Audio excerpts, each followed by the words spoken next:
Books take the child to another world, another land. Books makes them feel as if they're part of a world. Books makes them feel as if they can do anything. It offers them stability, support, continuity, the things that each and every one of us need in our lives. Books are something that we got to get babies to love.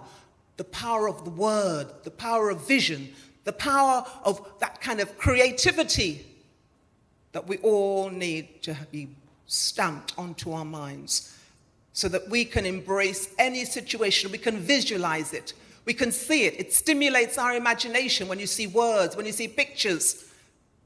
That's why the image that children see, they've got to be able to identify with it. They've got to be able to see themselves in that book. They've got to be able to see themselves in the illustration, because those early years are important. They're not just pretty pictures, they're not words that means nothing. It has a fundamental influence on the child's mind, what they're seeing. Do I fit in? There's so many children who don't feel as if they belong. They don't fit in. They don't feel as if they're the thing in the book that they're seeing that tells them that they're important. That's why we need yet more diversity in children's books.